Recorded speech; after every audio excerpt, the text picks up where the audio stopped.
안녕하세요. 이번 시간에는 전산세무 2급 119의 이론 문제 풀어보겠습니다. 자, 먼저 1번은요. 다음 중 재무상태표의 분류가 나머지와 다른 하나는 그랬어요. 1번부터 3번까지 보시면 현금 및 현금성 자산 계정이 떠오르죠? 네, 요거는 당좌자산에 속하고 당좌 차월은 마이너스 단기 차입금에 속하는 거니까 부채. 얘는 부채, 얘는 자산. 자산 중에 당좌자산.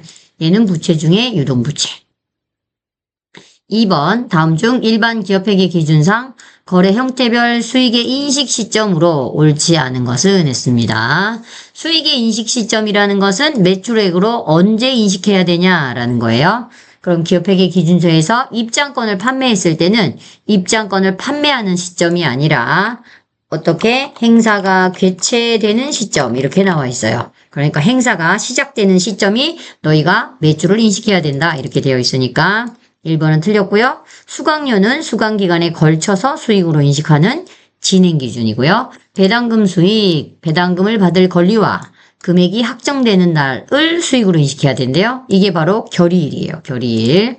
3번 설치 및 검사 조건부 판매. 구매자에게 물건이 인도되고 설치와 검사가 완료되었을 때 수익으로 인식해야 된다라고 기록되어 있습니다. 그래서 답은 1번이고요. 1번만 틀리고 다 맞았다. 자, 이제 3번에 유형자산의 감가상각에 대한 설명으로 옳지 않은 거. 지금 다 옳지 않은 거 찾고 있는 거예요. 자, 1번에 감가상각 방법은 해당 자산으로부터 예상되는 미래 경제적 효익의 소멸 형태에 따라 선택되고, 그렇죠. 자, 우리 회사는 정액법으로 할 거다. 그 다음에 정률법으로 할 거다. 연수학계법으로 할 거다. 라고 하는 건 소멸 형태에 따라 선택이 되는 거죠. 그래서 한 번 선택이 되면 계속해서 그 방법을 사용하는 거예요. 만약에 어떠한 상황이 생겨서 바뀌어서 이 똑같은 방향으로 진행을 못할 것 같으면 회계에 변경이 일어나서 정당성이 인정되면 그때 우리는 회계 변경을 할 수 있다. 그렇지 않은 한 소멸 형태가 변하지 않는 한 매액이 계속 적용된다. 맞았고요. 감가상각 방법 중 체감잔액법, 연수학계법 이런 거는 자산의 내역론수 동안에 감가상각액이 매액이 증가한다 그랬잖아요. 매액이 증가가 아니고 뭐예요? 감소한다라고 하셔야 돼요. 우리가 가속상각법 배웠죠. 가속상각법은 첫 해는 많이 빼주고 갈수록 이렇게 역삼각형으로 비용이 줄어드는 방법. 그렇죠. 그래서 답은 2번입니다. 3번 내용연수 도중에 사용을 중단하고 처분 예정이래요. 이러한 유형자산은 사용 중단을 한 시점에 장부 금액으로 표시한다. 맞았습니다.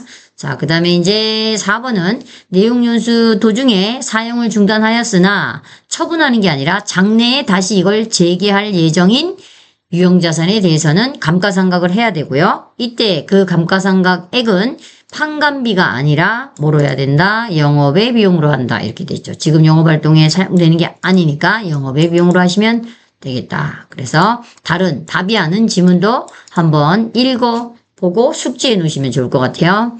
자, 그 다음에 이제 4번에 회계정보의 질적 특성 중 목적 적합성. 정보가 있고 없음의 차이가 나는 속성이고요. 신뢰성, 믿을 수 있어야 되는 속성. 이 두 개의 사례로 옳지 않은 거 우리 했었죠. 수익을 인식할 때 목적 적합성은 그때그때 인식해야 되니까 진행기준. 신뢰성은 다 끝까지 작업을 하고 인식해라 라는 게 완성기준. 그쵸? 우리가 이거는 건설 회사를 잘 생각해 보면 된다 그랬죠. 그 다음에 자산의 평가 방법은 시가. 그때그때 시가가 바뀐 걸로 목적 적합성. 이거는 원가법. 맞았죠?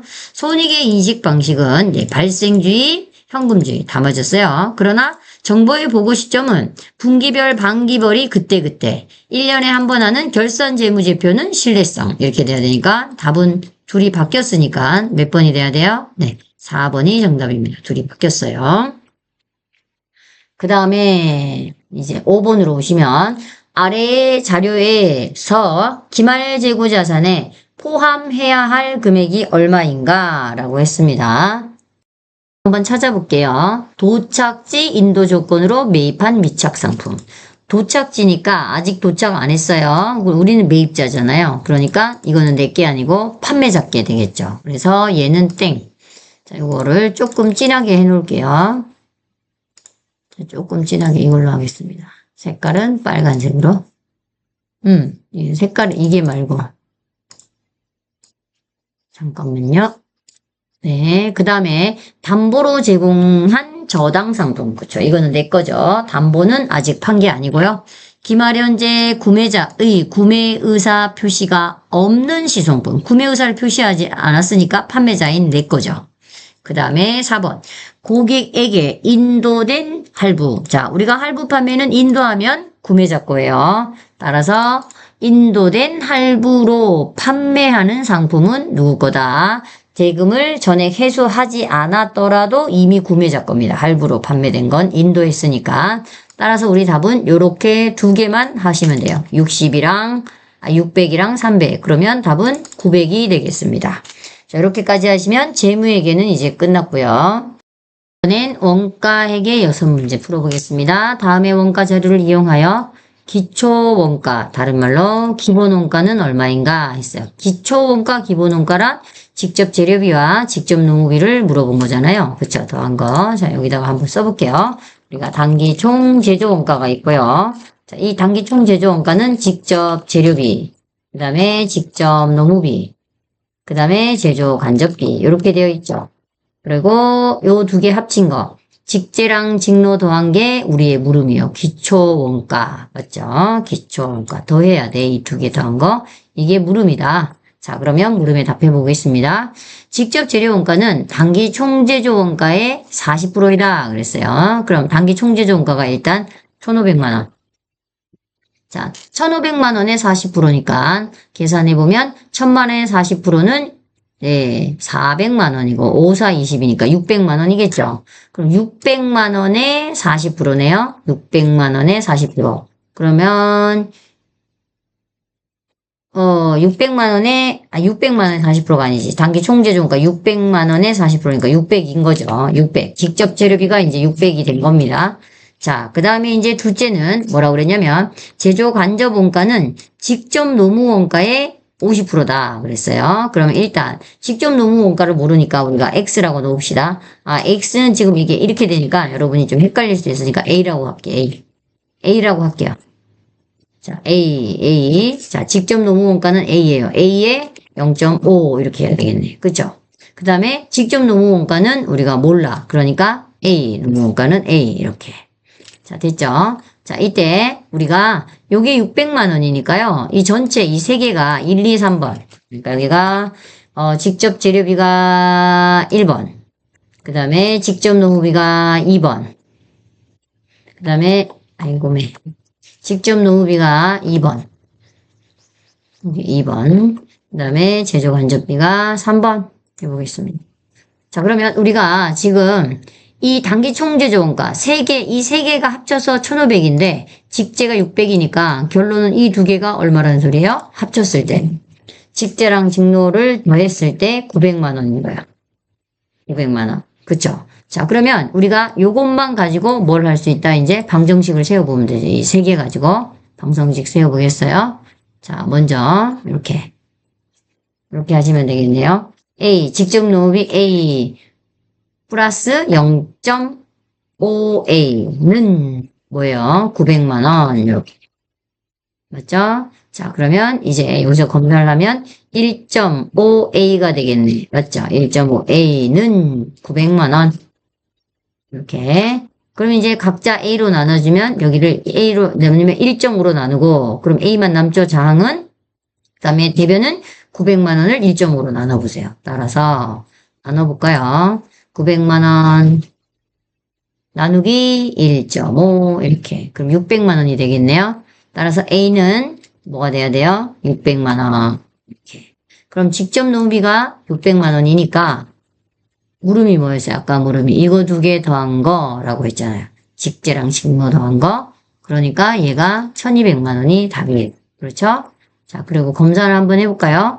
A가 600만 원이니까 600만 원. 여기다 600만 원 넣으면 제조 간접비는 600만 원 곱하기 0.5니까 300만 원이네. 그쵸? 그럼 1200에다가 얘가 300인이면 딱 1500이구나. 딱 맞네. 그쵸? 그래서 기본원가를 구했습니다. 일단 여러분이 기본원가가 뭔지 알아야지. 직제랑 직노를 더한 거다. 이걸 일단 알고 그 다음에 요 순서대로 대입을 해가면 되겠어요. 자, 그 다음에 이제 7번에 다음 설명 중 옳은 것은 했습니다. 옳은 것은 자, 한번 요거를 대입하려면 이제 7을 제가 한번 가지고 와 볼게요. 자, 7을 가지고 오면 여기 보시면 자, 일단 거기에 뭐라고 그랬냐면요. 요 t를 다 가져가 볼까요?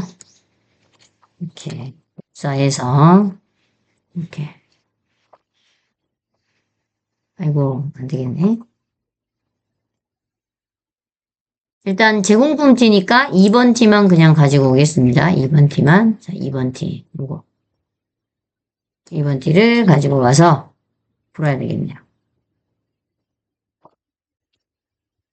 자, 다음 중 1번. 기말 제공품이 기초 제공품보다 크다면, 기말 제공품이 기초 제공품보다 커요? 그럼 얘는 100. 그 다음에 얘는 30. 이렇게. 이때 단기 총 제조원가는 단기 제품 제조원가보다 크다 그랬어요. 자, 그러면 얘네 둘이가 같아야 되니까, 자대변이 같아야 되니까, 누가 더 커야 돼요? 이번에는 같아야 되면 얘가 얼마가 돼야 돼요? 커져야 되니까, 이게 커져야 되고, 얘가 단기 총 제조원가가 커지고 단기 제품 제조원가가 작아져야 금액이 작아져야 요게 차대가 맞아 떨어지잖아요. 맞죠? 그러니까 답은 맞았네. 그쵸? 단기 총 제조원가가 크다. 이렇게 하면 맞아요. 그래서 답은 일단 1번이 맞았습니다. 2번 기본 원가는 직접 노무 원가와 제조 간접비가 아니고 직접 재료비가 되겠고요. 제조 원가 명세서는 기말 제품 재고액이 표시된다 그랬는데 이거 중요한 거라고 그랬죠. 제조 원가 명세서는 잘 T를 보시면 이렇게 1, 2, 3번 T 중에서 1, 2번만 우리가 제조 원가 명세서다 이렇게 얘기를 했단 말이에요. 여기까지 절대 제공품하고 원재료 얘기만 나오지 원가 명세서에는 제품 얘기가 나오면 안 된다. 제품이 들어가거나 매출 원가 이런 거 들어가면 안 돼요. 네, 그러면 이거는 손익계산서다. 3번 T. 자, 그 다음에 단기 총 제조원가는 직제, 직노, 재간 이렇게 돼야 되겠죠. 직제, 직노, 재간. 답은 1번만 맞았고요. 8번에 보조 부분에서 발생한 변동 제조 간접 원가는 300이고요. 고정 제조 간접 원가는 400만 원이 발생했대요. 이중 배분율법에 의해서 우리가 보조 부분의 제조 간접 원가를 제조 부분에 배부할 경우에 조립 부분에 배부할 제조 간접 원가는 얼마? 조립 부분. 그러면 조립이면 이쪽이 되겠네요. 이쪽. 그러니까 여기 보시면 우리가 이 변동 원가는 어디를 갖고 해야 되냐면 이 실제 기계 장치, 기계 시간을 가지고 해야 됩니다. 변동은. 그리고 고정 간접 원가는 최대 기계 시간으로 하셔야 돼. 기준이. 아셨죠? 얘는 계속 변하는 거고 얘는 고정되어 있는 것이니까. 그럼 이제 300만 원을 요 비율대로 가져가면 되고 400만 원을 요 비율대로 나누면 되겠죠? 그럼 한번 해봅시다. 자, 일단 먼저 요거. 이게 변동비잖아요. 변동비에는 300만 원. 300만 원은 두 개 합치면 750이잖아요. 그래서 분자는 500, 전체 750 이렇게 가져가시면 된다. 그쵸? 네, 곱하기를 하셔야 되겠어요? 곱하기 이렇게 나누시면 되겠고요. 이렇게 얘는 우리가 고정배 제조간접비는 최대 기가시간으로 기준으로 해야 되는데 400만 원 곱하기 자 그러면 네, 곱하기를 해야 되는데 8이 나왔어요. 그러면 얘를 한번 더 찍고 곱하기 우리가 분자는 얼마가 돼야 돼? 400 분모는 둘이 더하면 1000 이렇게 아셨죠? 자, 그러면 계산을 하면, 요건 계산하면 얼마 나와요? 300만원. 계산해 볼게요. 300만원. 나누기 75 곱하기 우리가 50. 이렇게 하시면 얘는 200만원. 200만원. 얘는 그럼 얼마나 보자. 400만원인데 여기가 40%네요. 그쵸? 네. 40%니까 446, 160만원. 그럼 이 두 개, 200만원하고 160만원을 합치면 360만원. 그래서 답은 4번이 되겠습니다. 그래서 이번에는 우리가 단일 배분율법이 아니라 이중 배분율법 구하는 공식이 나온 거예요. 자, 이중 배분율법은 변동비를 따로 배부하고 고정비를 따로 배부하는 거예요. 그래서 변동비는 여기 보면 실제 계속해서 기계가 변하는 걸로, 고정비는 고정되어 있는 이 최대 기계 시간으로 나누면 된다. 자, 그 다음에 이제 9번 해보겠습니다. 개별 원가에 대한 설명만 우리가 선택한 것은, 이건 여러 번 했으니까 항공기 성박, 여기 요거 때문에 헷갈리셨죠? 특수기계 제조업도 우리가 개별 원가니까요. 1번은 맞았어요. 작업 원가표 나오는 순간 개별 원가예요. 자, 개별 원가는 다품종 소량 생산이죠. 다품종 소량 생산. 네, 맞았고요. 기말 제공품의 평가를 하는 건 종합원가죠. 우리가 2단계의 완성품 환산량을 구해서 4단계의 완성품과 제공품으로 이렇게 배분해야 되잖아요. 그래서 기말 제공품 평가 문제는 종합원가. 얘는 틀렸고, 그 다음에 두 번째, 상대적으로 원가 계산 과정이 복잡하나 정확성은 높다라고 했죠. 그렇죠. 정확은 높죠. 하나하나씩 해야 되니까 복잡할 거고요. 그래서 얘는 맞았고요. 원가를 재료 원가와 가공 원가로 분류하는 거죠. 우리가 개별 원가는 직접 재료비, 직접 노비, 제조간접비 이렇게 하고, 이 재료 원가랑 가공 원가로 하는 거는 뭐로 한다? 종합 원가가 이렇게 한다. 그래서 라와 바가 있으면 안 됩니다. 얘는 틀렸고요. 라와 바가 있어서 땡. 그러니까 너는 맞았어요. 맞죠? 얘는 여기 라도 있고 바도 있고 다 틀렸네. 이 문제는 뭐 복잡한 것 같지만 보기 몇 개를 잘 해가지고 이걸로 가셔도 맞을 수 있을 것 같아요. 라가 들어가 있으면 땡. 마가 들어가 있으면 땡. 이렇게 해서 접근하셔도 되겠습니다. 자, 그 다음에 이제 10번에 물량의 흐름에 대한 자료이다. 이와 관련된 설명으로 옳은 것은 했으니까 우리가 T의 물량의 흐름을 갖고 와야 되니까 먼저 요거를 가지고 올게요. 네, 제가 여기 미리 만들어 놓은 T를 갖고 올게요. 자, 먼저 완성품 환상형 평균법부터 해보겠습니다. 평균법에다 대입하면 되겠죠? 선입선출 아니죠? 네, 그럼 볼게요. 기초가 얼마냐? 900개래요. 900개. 그 다음에 단계 착수가 3000개. 착수가 3000개. 3, 땅땅땅 3000개. 얘를 좀 늘려야 되겠네요. 그 다음에 두 번째, 기말 제공품이 600개. 600개. 그 다음에 공손품이 300개래요. 그리고 여기는 같이 쓸게요. 공손품 300개. 이렇게. 그러면 이게 합쳐서, 모두 다 합쳐서 얘가 얼마 돼야 돼? 3,900개. 얘도 3,900개. 이렇게 돼야 되겠네요. 자, 가봅시다. 1번. 완성품은 3,300개다. 그랬어요. 이렇게 돼 있을 때. 자, 가봅시다. 3,900개에서 600개 빼고 300개 빼면 완성품 몇 개가 돼요? 3,000개는 3,000개. 맞죠? 3,000개. 땡. 1번 틀렸고요. 2번. 공손품은 완성품의 15%이다. 그랬어요. 3,000개에 우리가 15% 하면 얼마예요? 3,000개에 15%. 자, 3,000개. 봐봐봐요. 이렇게 하고, 3,000개 곱하기 0.15 하시면 450개가 돼야 되는데, 아니지. 그죠? 공손품은 지금 300개니까 이게 3,000개니까 10%지. 그래서 2번도 틀렸고요. 완성품의 10%가 정상 공손이면 비정상은 없다 했네요. 3,000개에 10%면 300개. 공손품은 300개인데? 그럼 이게 다 정상이니까 비정상은 없다. 맞네요. 자, 그 다음에 답은 3번. 그래서 답은 3번. 자, 완성품이 7%가 정상 공손이면 비정상은 몇 개냐는 거예요. 완성품의 7%면 3, 7에 21, 210개인데, 그럼 얘는 90개가 돼야 되겠네. 맞죠? 비정상은. 그러면 답은 몇 번만 맞았어요? 3번만 맞았습니다. 다음, 하나씩 저렇게 다 대입을 시켜봐야 되겠어요. 자, 그 다음 문제 해볼게요. 부가가치세법 나왔습니다. 부가가치세법상 세금 계산서 발급 시기는 언제인가? 틀린 거 설명해봐라. 그래서 세금 계산서 발급 시기는 언제예요?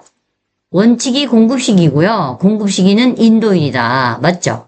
자, 공급 시기를 우리가 외워야지. 부가가치세법상 공급 시기는 이론 문제 잘 나온다라고 했었어요. 기한부 판매일 때는 기한이 지나거나 기한이 지나서 판매가 확정되는 때, 이때 세금계산서 발급해야 되고요. 맞았고요. 재화의 공급 시기 전에 대가의 일부를 받았대요. 그러면 그 받은 대가에 대해서는 세금계산서를 끊어도 돼요. 그때 발급을 하셔야 되는데 이때 그 대가의 전부에 대해서 발급한대요. 우리가 계약금 받았다. 그럼 계약금에 대한 것만 세금계산서를 발행해야지. 그쵸? 근데 얘는 전부 이래서 얘는 2번은 틀렸어요. 계약금 받은 것만 한다.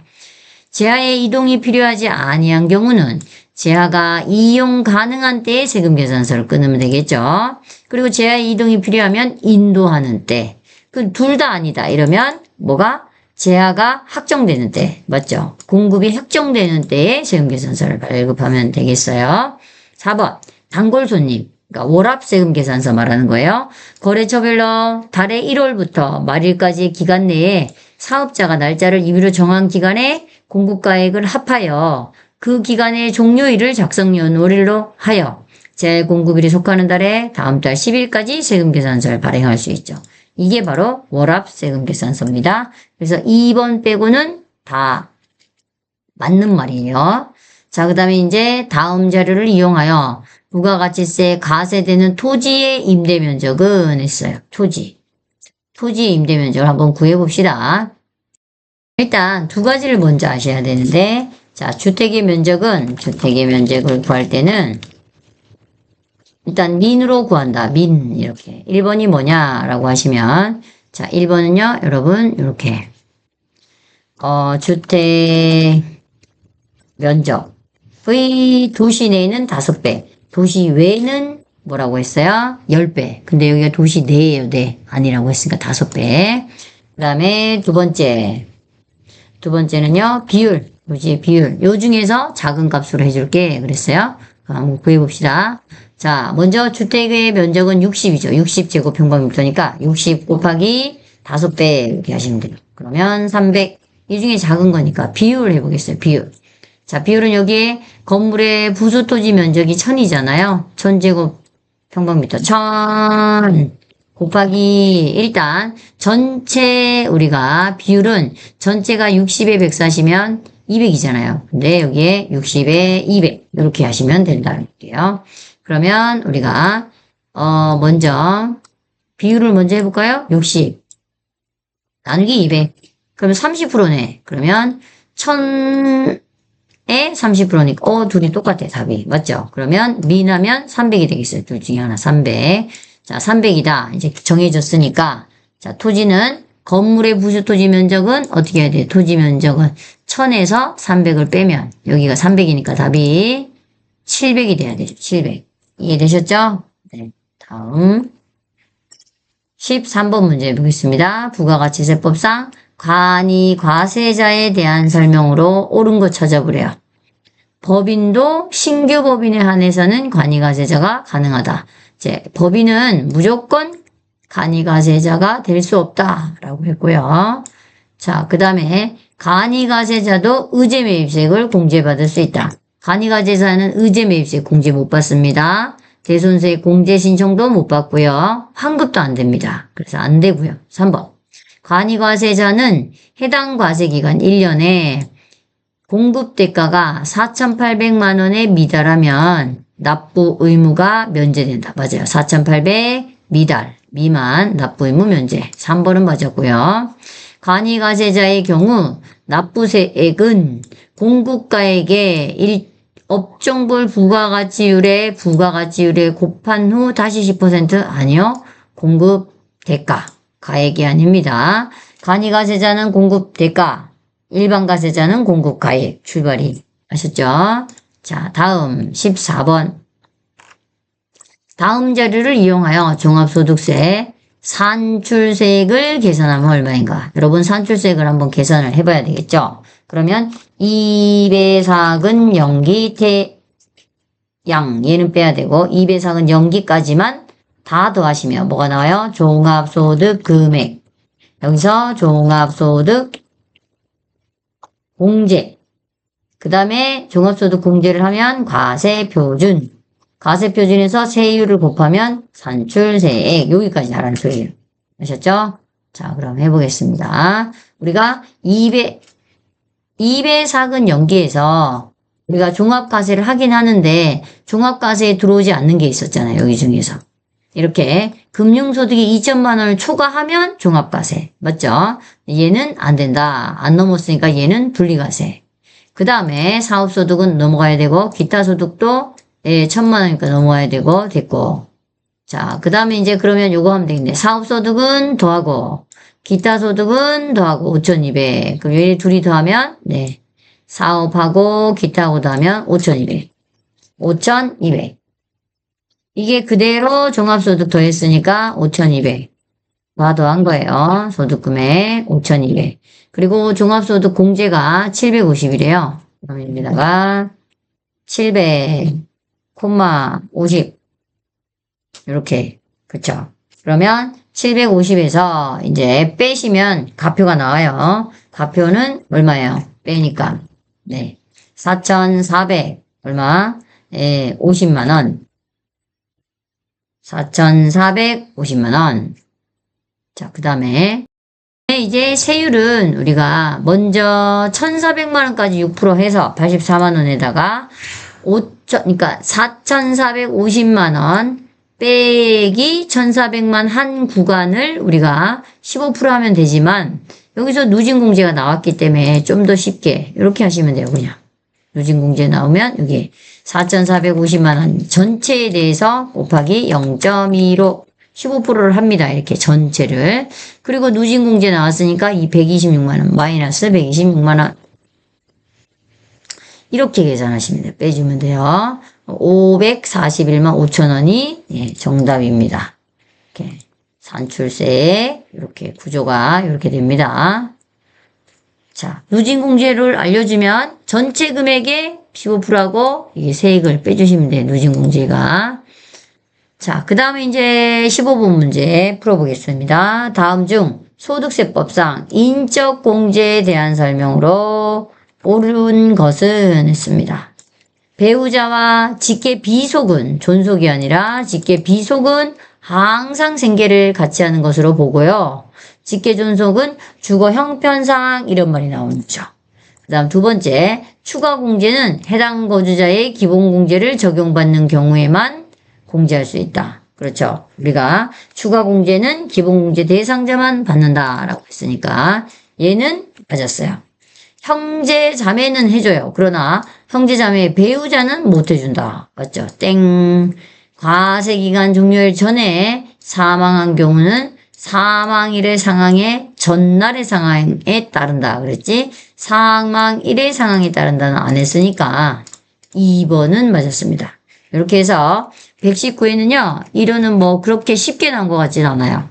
네. 자, 그리고 여기 뭐 주택의 이 토지 임대 면적 구하는 건 뭐 다 틀리라고 내온 문제 같고, 그 다음에 요것도 종합소득 산출세액도 우리가 한번 해보긴 했지만 중요하진 않다. 그냥 한번 이런 게 있다라는 정도만 했는데 계산하는 문제가 나왔고, 자, 앞으로 근데 이제 한번 나왔으니까 이 정도는 이제 쉽게 다 주고 한 거니까 구할 수 있으면 좋겠고요. 그 다음에 또 어떤 문제가 좀 그랬냐면요. 제가 보기엔, 요거. 변동원가, 고정원가 따로 배분하는 이중배분율법은 우리가, 그동안 다루지 않았던 문제가 나온 거고요. 그 다음에 보시면, 뭐 다른 거는, 뭐 무방합니다. 자, 이렇게 해서 우리가 119의 이론 문제를 맞춰보겠습니다. 고생하셨습니다.